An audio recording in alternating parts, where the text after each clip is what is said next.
মূলত দুই ভাইয়ের দ্বন্দ্বকে কেন্দ্র করেই এই ঘটনাটা ঘটানো হয়েছে।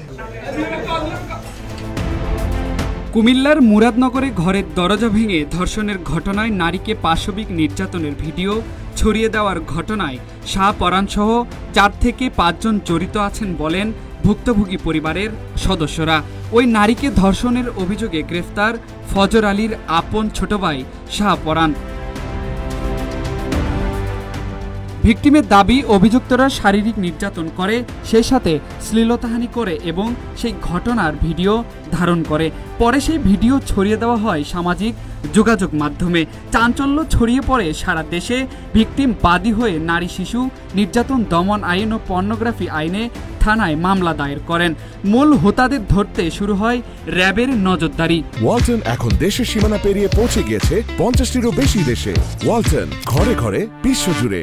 3 জুলাই র্যাব 11-এর একটি আভিযানিক দল কুমিল্লার বুড়িচং উপজেলায় অভিযান চালিয়ে মূল পরিকল্পনাকারী শাহপরানকে আটক করে। ঘটনার পর থেকে শাহপরান আত্মগোপনে ছিলেন। তার কাছ থেকে উদ্ধার করা হয় একটি মোবাইল ফোন। আটকের পর প্রাথমিক জিজ্ঞাসাবাদে উঠে আসে ভয়ঙ্কর সত্য। বড় ভাই ফজর আলীর সাথে সালিশের বিরোধের জেরে শাহপরান প্রতিশোধ নিতে চেয়েছিলেন। তাই সে ভাইকে ফাঁসাতে পরিকল্পনা করে এ ঘটনার। শুধু ভাইয়ের উপর প্রতিশোধ নিতে গিয়ে এক নারীকে করে হাতিয়ার হিসেবে নির্যাতন, একটি পরিবারকে ঠেলে দেয় ধ্বংসের মুখে।